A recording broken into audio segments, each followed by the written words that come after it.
ಇವತ್ತು ಎಲ್ಲ ನನ್ನ ರೈತ ಬಂಧುಗಳಿಗೆ, ನಾಡಿನ ರೈತ ಬಂಧುಗಳಿಗೆ ನಮಸ್ಕಾರ.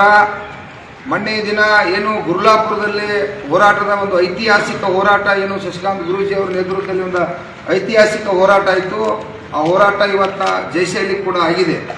ಇವತ್ತು 3,000 ರೂಪಾಯಿ ರೇಟ್ ಇತ್ತು, ಅದನ್ನು 3,300 ತೊಗೊಂಡಿವಿ.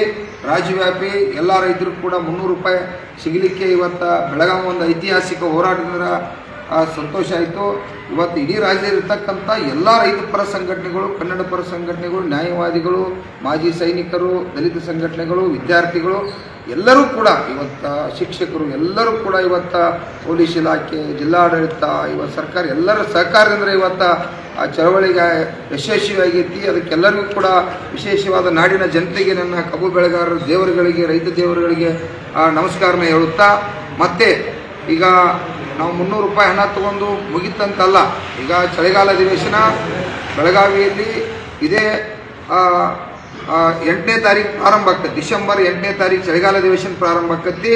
ಇವತ್ತು ಕೂಡ ನಮ್ಮ ಪೊಲೀಸ್ ಕಮಿಷನರ್ ಆಫೀಸಕ್ಕೆ ನಾವು ಭೇಟಿ ಕೊಟ್ಟಿದ್ದು, ನಮಗೊಂದು ಡೇಟನ್ನು ತೊಗೊಳಕ್ಕಾಗಿ. ಇವತ್ತು ರಾಜ್ಯದ ರೈತರೆಲ್ಲ ಕೂಡ ಈ ಕಡೆ ಸ್ವಲ್ಪ ಲಕ್ಷ ಕೊಡ್ರಿ. ಈಗಾಗಲೇ ಜಿಲ್ಲಾಧಿಕಾರಿ ಅವರು ಕೂಡ ಒಂದು ಲೆಟರನ್ನು ಕೊಟ್ಟು ಬಂದಿದ್ದೀವಿ. ಡಿಸೆಂಬರ್ 11ನೇ ತಾರೀಕು ಚಳಿಗಾಲ ಅಧಿವೇಶನ ಏನು ಬೆಳಗಾವಿಯಲ್ಲಿ ಪ್ರಾರಂಭ ಆಗ್ತೈತಿ. ಇದೇ ಮುಂದಿನ ಡಿಸೆಂಬರ್ 11ನೇ ತಾರೀಕು ನಾವೊಂದು ಡೇಟನ್ನು ಇಲ್ಲಿರ್ತಕ್ಕಂಥ ರೈತ ಮುಖಂಡರೆಲ್ಲ ಕೂಡ ಕೂಡಿ ಫಿಕ್ಸ್ ಮಾಡಿದ್ದೀವಿ. ಆ ಚಳವಳಿಗೆ ದಯವಿಟ್ಟು ನಾಡಿನ ಲಕ್ಷಾಧಿಪತಿಯಲ್ಲಿ ಸಂಖ್ಯೆಯಲ್ಲಿ ಕಬ್ಬು ಬೆಳೆಗಾರರಿರ್ಬೋದು, ಮೆಕ್ಕೆಜೋಳ ಬೆಳೆಯಿರ್ಬೋದು, ಎಲ್ಲ ಬೆಳೀತಕ್ಕಂಥ ಬೆಳೆಗಾರರಿಗೂ ಕೂಡ ಒಂದು ಯೋಗ್ಯವಾದ ರೇಟನ್ನು ಘೋಷಣೆ ಮಾಡಬೇಕು. ಇವತ್ತು ಯಾಕಂದ್ರೆ ಮೆಕ್ಕೆಜೋಳ ನೋಡ್ರಿ, ಇವತ್ತು ಮೆಕ್ಕೆಜೋಳಕ್ಕಾಗಿ ನಮ್ಮ ಹಾವೇರಿಯಲ್ಲಿ ಮತ್ತು ಅದೇ ರೀತಿಯಾಗಿ ಇವತ್ತು ಬಿದರದಲ್ಲಿ ಎಲ್ಲ ಕಡೆ, ನಮ್ಮಲ್ಲಿ ಕೂಡ ಬೆಳಗಾವಿ 5-6 ಜಿಲ್ಲೆ ಕಡೆ ಇವತ್ತು ಮೆಕ್ಕೆಜೋಳನ ಬೆಳಿತೀವಿ. ಮೆಕ್ಕೆಜೋಳಕ್ಕೆ ಖರೀದಿ ಕೇಂದ್ರ 24,000 ರೂಪಾಯಿ ಇವತ್ತು ರೇಟ್ ಇತ್ತು. ಅದನ್ನು ಖರೀದಿ ಕೇಂದ್ರ, ಸರ್ಕಾರ ಖರೀದಿ ಕೇಂದ್ರ ಪ್ರಾರಂಭ ಮಾಡಬೇಕಂತೇಳಿ ಇಡೀ ರಾಜ್ಯವ್ಯಾಪಿ ಚಳವಳಿ ಪ್ರಾರಂಭ ಆಗೈತಿ. ತಕ್ಷಣ ಸರ್ಕಾರ ಖರೀದಿ ಕೇಂದ್ರ ಪ್ರಾರಂಭ ಮಾಡಬೇಕು. ಹೆಸರು ಕೂಡ ಇವತ್ತು ಖರೀದಿ ಕೇಂದ್ರನ ಪ್ರಾರಂಭ ಮಾಡಬೇಕು ಅನ್ನುವಂಥದ್ದನ್ನು ಇವತ್ತು ನಾವೆಲ್ಲ ಕೂಡ ಒತ್ತಾಯ ಮಾಡ್ತಾ ಇದ್ದೀವಿ.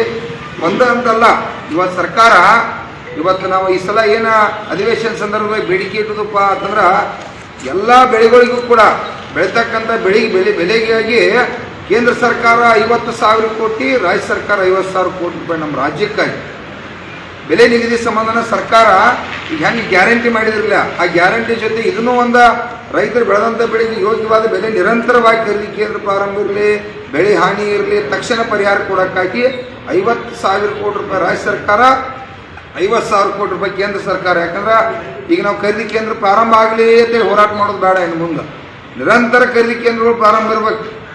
ಯಾಕಂದ್ರೆ ರೈತರು ಯಾವಾಗ ಕಷ್ಟ ಬರ್ತೈತಿ, ಆ ಕಷ್ಟ ಬಂದಾಗ ಅವರ ಆ ಖರೀದಿ ಕೇಂದ್ರಕ್ಕೆ ಬಂದ ಮಾಲನ್ನು ಖರೀದಿ ಮಾಡ್ತಕ್ಕಂಥ ಸರ್ಕಾರ ಮಾಡ್ತಕ್ಕಂಥದಕ್ಕೆ ಇವತ್ತು ಹಣ ತೆಗೆದಿಡಬೇಕು. ಕಬ್ಬು ಬೆಳೆಗಾರ ಕೂಡ ಸರ್ಕಾರಕ್ಕೆ ಏನೋ ಒಂದು ಟನ್ ಕಬ್ಬಿಗೆ 4-5 ರೂಪಾಯಿ ಟ್ಯಾಕ್ಸ್ ಹೋಗ್ತೈತಿ.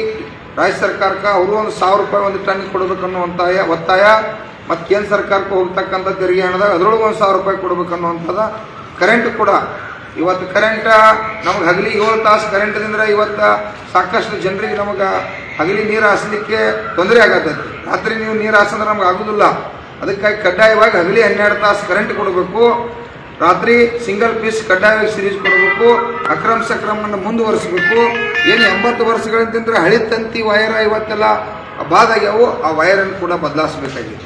ವಿಶೇಷವಾಗಿ ರಾಜ್ಯದಲ್ಲಿ ಇರ್ತಕ್ಕಂಥ ಎಲ್ಲ ನೀರಾವರಿ ಯೋಜನೆಗಳನ್ನು ಇವತ್ತು ಮಾದಾಯಿ ಇರಲಿ, ನಮ್ಮ ಕೃಷ್ಣಾ ಮೇಲ್ದಂಡೆ ಮೇಲಕ್ಕೆ ಏರಿಸೋದಿರಲಿ, ಇವತ್ತು ತುಂಗಭದ್ರಾ ಇರಲಿ, ಅಣೆಕಟ್ಟುಗಳನ್ನ ಇವತ್ತು ಸಾಕಷ್ಟು ಅಣೆಕಟ್ಟುಗಳು ಇವತ್ತು ಕಟ್ಟಡ ಕ್ರ್ಯಾಂಕ್ ಆಗಿರ್ತಕ್ಕಂಥವನ್ನ ಸುಧಾರಣೆ ಮಾಡೋದಿರಲಿ, ಹೂಳು ಎತ್ತುವಂಥದ್ದಿರಲಿ, ಕೆರೆಗಳು ಹೂಳು ಎತ್ತುವಂಥದ್ದಿರಲಿ, ಹಲವಾರು ನೀರಾವರಿ ಯೋಜನೆಗಳನ್ನ ಜಾರಿಗೊಳಿಸ್ಬೇಕು.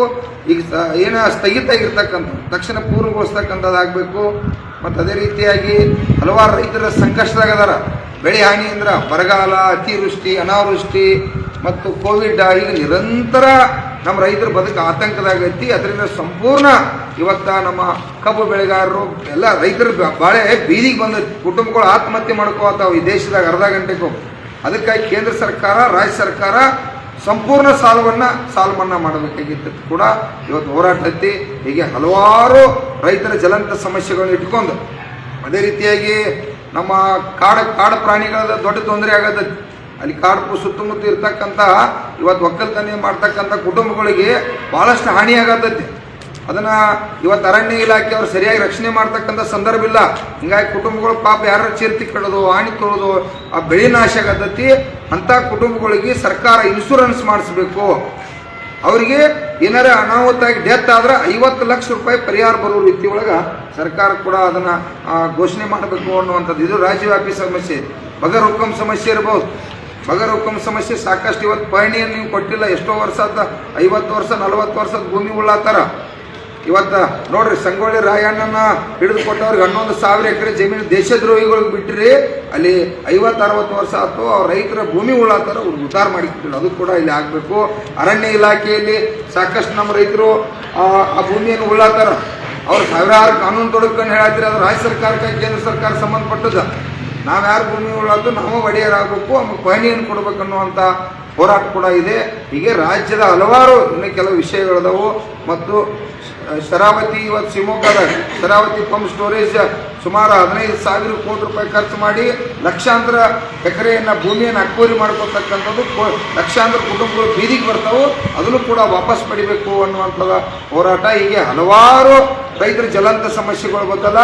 ಇದೇ ಡಿಸೆಂಬರ್ 11ನೇ ತಾರೀಕು ಸುಮಾರು ಒಂದು 10 ಲಕ್ಷ ಜನ ನಾವು ಕಬ್ಬು ಬೆಳೆಗಾರ ಸೇರ್ಬೇಕಂತೇಳಿ, ಕಬ್ಬು ಬೆಳೆಗಾರ ಅಷ್ಟೇ ಅಲ್ಲ, ಎಲ್ಲ ಬೆಳೆಗಾರರು ಕೂಡ ಇವತ್ತು ನಾವು ಸೇರಿ ಒಕ್ಕಟ್ಟಾಗಿ ಹೋರಾಟ ಮಾಡಬೇಕಂತ ಸಂದರ್ಭವನ್ನು ಇವತ್ತು ಮತ್ತು ಅದೇ ರೀತಿಯಾಗಿ ಕಬ್ಬು ಕಟಾವನ್ನು ಮಾಡ್ತಕ್ಕಂಥ ಕಾರ್ಮಿಕರು ಈಗೇನು ಕಬ್ಬು ಕಟಾವು ಮಾಡತ್ತಾರೋ ಅವರಿಗೆ ಕಡ್ಡಾಯವಾಗಿ ಸರ್ಕಾರ ಕಾರ್ಮಿಕರ ಕಾರ್ಡ್ ಮಾಡಿ ಕೊಡ್ಬೇಕು. ಯಾಕಪ್ಪ ಅಂತಂದ್ರೆ ಕಬ್ಬು ಕಟಾವು ಮಾಡ್ತಕ್ಕಂಥ ಸಂದರ್ಭ ಅದು ಭಾಳ ಸೀರಿಯಸ್ ಇರ್ತಕ್ಕಂಥದ್ದು. ಯಾಕಂದ್ರೆ ರಕ್ತ, ಉಯಿತ, ಹುಳ, ಉಂಬುಡಿ, ಅನಾಹುತ, ಕಬ್ಬು ಹೇರ್ತಕ್ಕಂಥ ಸಂದರ್ಭದಾಗ ಅವ್ರಿಗೆ ಏನಾರ ಆತ್ಮ ಅಂತಂದ್ರೆ ಆ ಕುಟುಂಬಕ್ಕೆ ಏನೂ ರಕ್ಷಣೆ ಇಲ್ಲ. ಅವರಿದ್ರೆ ಇವತ್ತು ತಮಗೆಲ್ಲ ಸರ್ಕಾರಕ್ಕೂ ಲಾಭ ಆಕೈತಿ, ಕಾರ್ಖಾನೆಗೂ ಲಾಭ ಆಕೈತಿ. ಅವ್ರಿಗೆ ಕಡ್ಡಾಯವಾಗಿ ಕಾರ್ಮಿಕರ ಕಾರ್ಡ್ ಆಗಬೇಕು. ಈ ರೀತಿ ಎಲ್ಲ ರೀತಿಯಿಂದ ರೈತರ ಹಲವಾರು ಜ್ವಲಂತ ಸಮಸ್ಯೆಗಳ ಕುರಿತ ಇವತ್ತು ಡಿಸೆಂಬರ್ 11ನೇ ತಾರೀಕು ಇವತ್ತು ಸುಮಾರು 10 ಲಕ್ಷ ಜನ ನನ್ನ ರೈತ ದೇವರುಗಳು ನೀವು ಮನಸ್ಸು ಮಾಡಬೇಕಾಗಿತ್ತು. ನೀವು ಬರಲಿಲ್ಲ ಅಂದ್ರೆ ಇವತ್ತು ನೀವು ಬಂದರೆ ಗುರ್ಲಾಪುರದಾಗ 300 ರೂಪಾಯಿ ನೀವೆಲ್ಲ ರೈತ ದೇವರುಗಳು ಬಂದ್ರಿ ಅಂತೇಳಿ ಬೆಲೆ ಫಿಕ್ಸ್. ಈಗೂ ಕೂಡ ಚಳಿಗಾಲ ಅಧಿವೇಶನ ಸರ್ಕಾರ ಇಲ್ಲೇ ಬರೋದ 224 ಮಂದಿ ಶಾಸಕರು ಇವತ್ತು ಸಂಸದರು, ಇವರು ನಮ್ಮ ರಾಜ್ಯಸಭಾದ ಇವರು ವಿಧಾನ ಪರಿಷತ್ ಸದಸ್ಯರು ಎಲ್ಲರೂ ಕೂಡ ಇಲ್ಲೇ ಬರತ್ತಾರ. ಇಲ್ಲೇ ಬಂದು ಹೇಳಿದಾಗ ಅವ್ರು 10 ದಿವಸ ಕಾಲಹರಣ ಮಾಡೋದು ಬೇಡ. ಬೆಳಗಾವಿಗೆ ಬರೀ ಪದೇ ಏನಾಗತ್ತತಿ, ಇಲ್ಲಿ ಬಂದ್ರಪ್ಪ ಅಂದ್ರೆ ಕಾಲಹರಣ ಮಾಡತ್ತಾರ. ನಾವು ಇಲ್ಲಿ ಬಂದಾಗ ಈ ರೈತರ ಪಾಲಿಗೆ ಬರ್ತಕ್ಕಂಥದ್ದು ಒಂದು 20,000 ಕೋಟಿ ರೂಪಾಯಿ ನೀರಾವರಿ ಇರಲಿ, ಕರೆಂಟ್ ಇರಲಿ, ಹಲವಾರು ಯೋಜನೆಗಳ ಕುರಿತ ನಾವು ಅದನ್ನು ಅವ್ರ ಕೈಲಿ ಕಸ್ಕೊಂಡ ಈ ರೈತರಿಗೆ ಕೊಡಿಸ್ತಕ್ಕಂಥ ಕೆಲಸವನ್ನ ಇವತ್ತು ನಿಮ್ಮೆಲ್ಲರ ಆಶೀರ್ವಾದದಿಂದ ಮಾಡಬೇಕಾಗಿತ್ತು. ಲಕ್ಷಗಟ್ಟಲೆ ಸಂಖ್ಯೆಯಲ್ಲಿ ತಾವೆಲ್ಲ ರೈತ ದೇವರುಗಳು ಭಾಗವಹಿಸ್ರಿ. ಇದು ಸಂಘಟನೆ ಮುಕ್ತವಾಗಿ ಐತಿ. ಇಲ್ಲಿ ಯಾರೋ ನೀ ಅನ್ನುವಂಥದ್ದಿಲ್ಲ. ನಾವೆಲ್ಲರೂ ಕೂಡಿ ನನ್ನ ರೈತ ದೇವರುಗಳಿಗೆ ಲಾಭ ಆಗಬೇಕಾಗಿತ್ತು. ಯಾಕಂದ್ರೆ ನಾವು ಅರ್ಧ ಗಂಟೆಗೆ ಆತ್ಮಹತ್ಯೆ ಮಾಡ್ಕೋತು. ಆತ್ಮಹತ್ಯೆ ಯಾರು ಮಾಡ್ಕೋಬೇಡ್ರಿ. ನಾವೆಲ್ಲರೂ ಒಕ್ಕಟ್ಟಾಗಿ ಹೋರಾಟ ಮಾಡೋಣ. ಹೆಂಗೆ ಗುರ್ಲಾಪುರಕ್ಕೆ ಬಂದ್ರಿ, ಕಬ್ಬು ಬೆಳೆಗಾರಿಗೆ 300 ರೂಪಾಯಿ ಸಿಕ್ತ. ಇದೇನು 300 ರೂಪಾಯಿ ಭಾಳ ದೊಡ್ಡ ಸಾಧನೆ ಅಂತ ಅನ್ನೋದಿಲ್ಲ. ಅವರು ತಾತ್ಕಾಲಿಕವಾಗಿ ಇವತ್ತು ಕಾರ್ಖಾನೆ ಸರ್ಕಾರನ ಮನುಷ್ಯ ಮಾಡ್ಕೊಂಡು ಇನ್ನು ಸರ್ಕಾರ ಹೋಗ್ತಕ್ಕಂಥ ತೆರಿಗೆ ಹಣದಾಗ 1000 ಕೇಳಾತು. ಇವೆಲ್ಲ ಹಲವಾರು ವಿಚಾರಗಳ ಕುರಿತ ನಾವೆಲ್ಲ ಚರ್ಚೆ ಮಾಡಬೇಕಾಗಿತ್ತು. ದಯವಿಟ್ಟು ತಾವೆಲ್ಲ ನಮಸ್ಕಾರ. ಕರ್ನಾಟಕ ರಾಜ್ಯ ರೈತ ಸಂಘಕ್ಕೆ, ಹಸಿರು ಸೇನೆಗೆ, ರೈತ ಹೋರಾಟಕ್ಕೆ, ಜೈ ಜವಾನ್, ಜೈ ಜವಾನ್.